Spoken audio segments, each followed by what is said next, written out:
워싱턴 지역 한인 단체들이 인종차별에 반대하고 애틀란타 총기 참사 희생자들을 추모하는 행사를 열었습니다. 조 바이든 대통령은 4월 19일까지 거의 누구나 백신 접종을 가능케 할 것이라고 발표했습니다. 팬데믹 기간 코로나 스트레스로 금연 노력을 멈추는 흡연자들이 늘어난 것으로 나타났습니다. 세입자들에 대한 강제 퇴거를 중지시키는 에빅션 모라토리엄이 6월 말까지 연장됐습니다. 바이든 행정부는 3조 달러 인프라 투자를 위해 2조 달러 이상의 부유층 증세 방안을 본격 추진하고 나섰습니다. 시청자 여러분 안녕하십니까? 워싱턴 뉴스 투데이입니다. 정치 1번지 워싱턴 DC 한가운데서 워싱턴 한인 단체들이 인종차별에 반대하고 애틀란타 총기 참사 사건의 희생자들을 추모하는 행사를 열었습니다. 이번 행사에는 각계의 주요 인사들도 참석해 증오 대신 사랑으로를 외치며 인종차별에 반대하는 목소리를 냈습니다. 추모 행사에는 애틀란타 사건의 희생자인 김순자 씨의 아들도 참석해 보는 이들의 마음을 먹먹하게 했습니다. 박남주 기자가 다녀왔습니다. 미 전역에서 아시안 혐오를 멈추라는 목소리가 이어지고 있는 가운데 워싱턴 소재 한인회들도 그 목소리에 힘을 실어주고 있습니다. Asian lives matter. Asian lives matter. Hate is virus.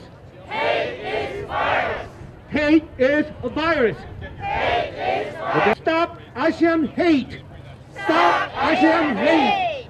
Stop Asian hate. Stop Asian hate. 5개 한인회 단체들은 지난 토요일 워싱턴 DC 링컨 기념관 앞에서 애틀란타 총기 참사 희생자들을 추모하고 혐오 범죄를 규탄하는 행사를 가졌습니다. 워싱턴 DC의 심장 링컨 기념관과 워싱턴 기념비 사이에서 열린 이번 행사는 주말 DC 방문객들의 관심을 받으며 다시 한번 인종차별 문제를 상기시키는 기회가 됐습니다. 특히 이번 행사에는 이번 아틀란타 사건의 희생자 중 한 명인 김순자 씨의 아들 김유찬 씨가 참석해 보는 이들의 눈시울을 붉히게 했습니다. 이번 행사를 공동 주관한 워싱턴 지역 한인회들은 이제는 모든 아시아인에 대한 혐오를 멈출 때라고 강조했습니다.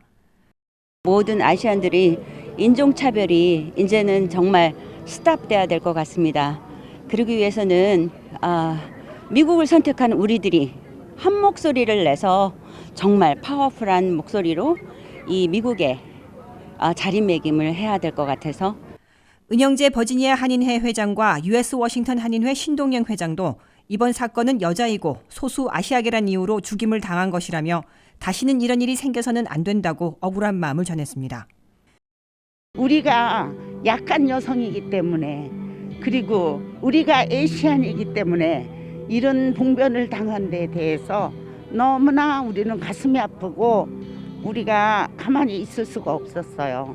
우리는 이제는 우리도 한 목소리로 전부 외치면서 앞으로도 우리 더 싸우고 아시안 목소리를 더 올리며 그냥 행사로 끝나는 게 아니라 이제부터 우리가 큰 목소리를 쓸 수 있는 그러한 계기가 됐으면 좋겠습니다. 추모식 참가자들은 헌화단에 꽃을 놓은 후 아시안 혐오 범죄에 반대하는 피켓을 두고 계단에 앉아 평화롭게 추모식 행사를 이어갔습니다.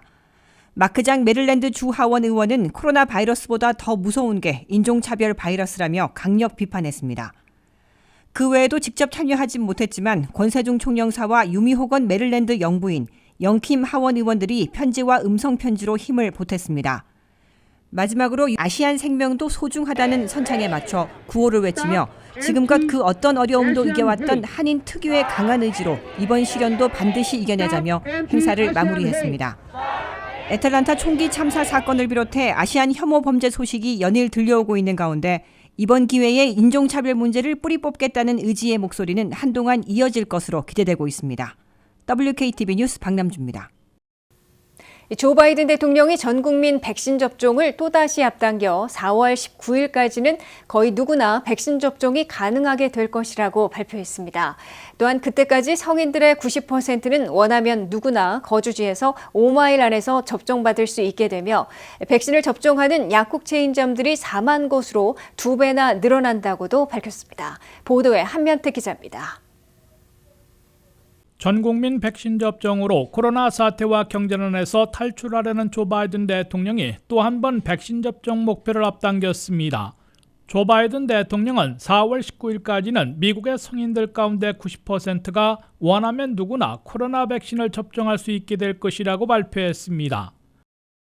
I'm directing my COVID team to ensure there is a vaccine site within 5 miles of 90% of all Americans by April the 19th, 3 weeks from today. 이는 5월 1일 이전에 접종 우선순위를 없애 누구나 접종받을 수 있도록 하겠다던 당초 백신 접종 목표를 또 한 번 앞당긴 겁니다. 바이든 대통령이 5월 1일 이전 우선순위 폐지를 주문하자 캘리포니아가 4월 중순부터 자격 제한을 없애는 등 미 전역에서 절반 이상의 주정부들이 접종 우선순위를 폐지하고 있는 데 맞춰 연방 차원의 목표도 앞당긴 것으로 해석됩니다. 바이든 대통령은 이와 함께 4월 19일까지는 누구나 자신의 거주지에서 5마일 이내의 장소에서 백신을 맞을 수 있게 될 것이라고 밝혔습니다. 이를 위해 코로나 백신을 접종하는 약국 체인점들을 현재 17,000곳에서 2배 이상인 4만 곳으로 배가시킬 것이라고 바이든 대통령은 말했습니다. 또한 1억 달러를 들여 대규모 백신 접종 장소 12곳을 증설하고 거동이 불편한 노년층과 장애인 등이 편리하게 접종받을 수 있게 할 것이라고 바이든 대통령은 설명했습니다. 3월 말 현재 미국에서는 1억 8천만여 도스의 백신이 배포돼 1억 4,350만 번이 접종됐습니다. 하루 백신 접종 건수는 7일 평균 350만 회로 급증해 있습니다. 미국인 9,360만 명이 한 번 이상 접종받아 접종 대상자 2억 6천만 명의 28%를 기록하고 있고 5,160만 명은 백신 접종을 완료해 16%에 도달하고 있습니다. 이 같은 추세라면 4월 하순에는 백신을 한 번 이상 접종받는 미국인들의 비율이 50%에 육박할 것으로 예상되고 있습니다. WKTV 뉴스 한면택입니다. 흡연자가 코로나19에 감염되면 기저질환자처럼 중증으로 악화될 가능성이 더 큽니다. 하지만 흡연자들은 코로나 스트레스 때문에 오히려 담배를 끊을 수 없다며 금연 노력을 멈추고 있는 것으로 나타났습니다. 작년 금연 한라인 전화 이용률은 크게 감소했고 담배 판매도 비정상적으로 늘었다고 하는데요. 코로나 사태로 또 다른 건강상 위협이 되고 있는 흡연, 전문가들은 다시 금연 노력을 기울여야 할 때라고 강조합니다. 코로나19 스트레스로 미 흡연자들이 담배를 끊으려는 노력을 멈췄다는 신호가 포착되고 있습니다. 작년 금연 한라인에 전화 상담을 한 흡연자 수가 크게 감소했고 담배 판매량도 비정상적으로 증가한 것으로 나타났습니다. 전국 금연 한라인 전화 상담은 작년에 27% 감소한 50여만 건으로 10년 만에 가장 큰 감소를 기록했습니다. 일부 흡연자들은 팬데믹으로 인한 스트레스와 미래에 대한 불확실성 혹은 불안감 때문에 더 많이 흡연한 것으로 조사됐습니다.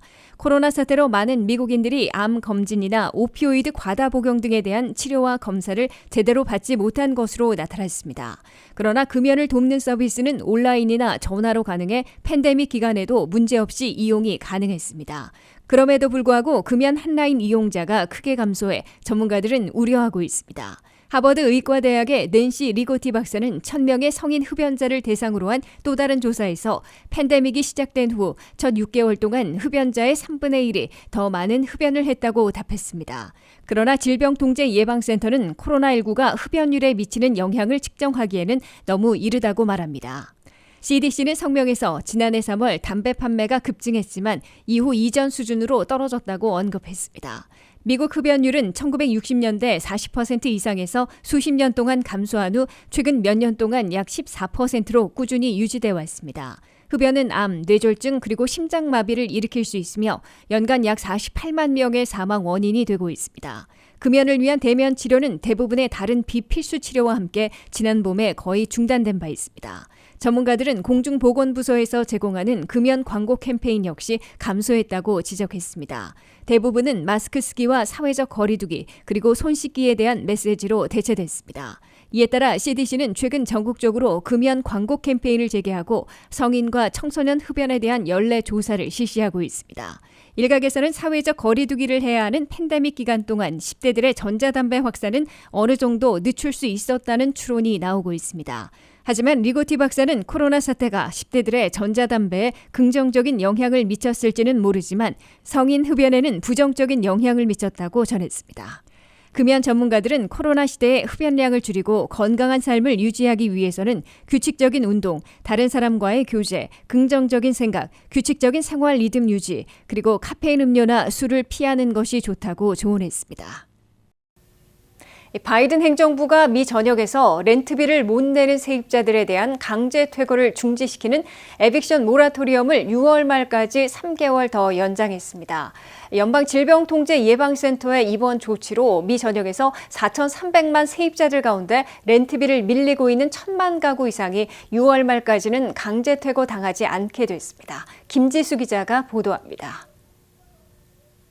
코로나 사태로 렌트비를 제대로 내지 못하고 있는 세입자들이 강제 퇴거당해 길거리에 나앉는 사태만큼은 모면해주는 연방 차원의 강제 퇴거 중지령이 6월 말까지 추가 연장됐습니다.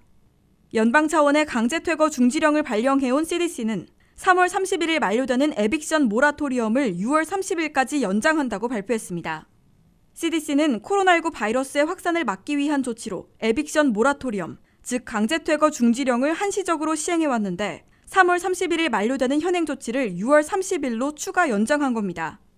연방 차원의 강제 퇴거 중지령으로 렌트비를 제대로 못 내 밀려있는 1,000만 가구는 물론 전체 세입자 4,300만 가구가 최악의 사태인 에빅션, 즉 강제 퇴거만큼은 피할 수 있게 된 것으로 해석됩니다. 미국 내 4,300만 가구의 세입자들 가운데 5가구당 1가구 꼴인 900만 가구에서 1,000만 가구나 렌트비를 연체하고 있는 것으로 나타났습니다. 연방 차원의 강제 퇴거 중지령을 이용하려는 세입자들은 연소득이 개인 9만 9천 달러, 부부 19만 8천 달러 이하로 소득이 감소했어야 합니다. 이와 함께 렌트비를 납부하려고 애써왔고 강제 퇴거 시 홈리스로 전락할 위기라는 점 등을 진술해야 합니다. 하지만 강제 퇴거 중지령은 연방정부에서 주정부, 로컬 정부를 통해 렌트비를 보조해 밀린 렌트비를 탕감시켜주는 조치와는 별개로 적용됩니다. 2차와 3차 코로나9 패키지에 따라 각 250억 달러씩 모두 500억 달러가 렌트비 보조비를 지원되도록 승인됐으나 주정부, 로컬 정부를 통해 집행되고 있어 실제로는 도움을 받는 데 수개월씩 걸리고 있습니다. 게다가 그간 밀린 렌트비를 12개월치를 탕감받을 수 있는 반면 가까스로 렌트비부터 내고 생활고를 겪어온 세입자들은 지원을 거의 받지 못해 형평성 논란을 겪고 있습니다. WKTV 뉴스 김지수입니다. 조 바이든 대통령이 이번 주부터 차기 경기부양책으로 3조 달러를 인프라에 투자하되 그 재원을 충당하기 위해 2조 달러 이상의 부유층 증세 방안을 본격 추진하고 나섰습니다. 3조 달러를 투입해 도로와 교량 등 개보수하는 방안에는 대기업들과 상당수 공화당 의원들도 찬성하고 있으나 세금 인상에는 결사반대하고 있어 병행 추진에 성사시킬 수 있을지 주목되고 있습니다. 한면태 기자의 보도입니다. 1조 9천억 달러의 미국 구조법에 이어 조 바이든 대통령이 3조 달러를 사회 기반 시설에 투자하는 인프라 방안을 꺼내들며 2조 달러 이상 부유층 세금을 올리는 방안을 병행하고 나서 성사 여부가 주시되고 있습니다. 바이든 대통령은 백악관과 행정부의 관련 부처에서 마련한 차기 경기부양책을 들고 3월의 마지막 날인 31일 피츠버그를 방문해 포스트 코로나 이후의 미국 경제 회상 방안을 관철하기 위한 본격 캠페인에 착수합니다. 바이든 차기 경기부양책은 3조 달러를 사회 기반 시설에 투자해 미 전역에 노후된 도로와 교량, 철로, 상하수 등을 개보수하고 확충한다는 인프라 방안입니다. 바이든 인프라 방안에는 기존의 인프라 개보수와 확충뿐만 아니라 미래 유망 사업들인 클린 에너지, 전기차 충전소, 배터리 산업, 5G 통신 지원도 대거 포함됩니다. 미 전역의 사회 기반 시설을 개보수하고 확충하는 데에는 10년간 6조 달러나 투입해야 할 것으로 추산되고 있는데 바이든 인프라 방안은 절반인 3조 달러를 투자하는 것으로 잡고 있습니다. 그런데 3조 달러의 막대한 재원을 마련하기 위해 바이든 대통령은 선거 공약대로 부유층 세금 인상 카드를 본격 꺼내들고 있습니다. 근 30년 만에 본격 추진되는 바이든 증세안은 트럼프 감세안의 일부를 폐기하고 그 이전으로 되돌리는 내용으로 10년간 2조 5천억 달러를 걷어들이려는 것으로 뉴욕타임스는 보도했습니다. 구체적인 바이든 증세안은 첫째, 연소득 개인 20만 달러, 부부 40만 달러 이상의 고소득층의 소득세율을 현재 37%에서 트럼프 감세 전인 39.6%로 대폭 올리는 내용인 것으로 미 언론들은 전하고 있습니다. 현행 최고 세율을 적용받는 고소득층은 연소득 개인 50만 달러, 부부 60만 달러 이상인데 40만 달러 이상의 소득세를 올리겠다는 공약에 맞춰 최고 소득세율 계층을 확대하려는 것으로 보입니다. 게다가 연소득 40만 달러는 부부일 경우를 의미한다고 백악관이 밝혀 개인 20만, 부부 40만 달러 이상이면 소득세율이 올라갈 것으로 예고되고 있습니다. 둘째, 기업들의 법인세를 현행 21%에서 28%로 올리게 됩니다. 셋째, 100만 달러 이상 버는 고소득층의 자본이득세도 인상하게 됩니다. 다만 공화당 상하원 의원들이 세금 인상에는 일치단 앞에 강력 반대하고 있고 인프라 방안에 찬성하던 의원들마저 발을 빼게 될 게 분명해 초당적 추진과 성사가 어려워질 것으로 예상되고 있습니다. 이에 따라 연방의회에서 인프라 투자와 부유청 정세를 심리하면서 세금 인상 대상과 폭을 줄이는 타협이 이뤄져야 초당적 합의 통과가 가능해질 것으로 보입니다. WKTV 뉴스 한면택입니다.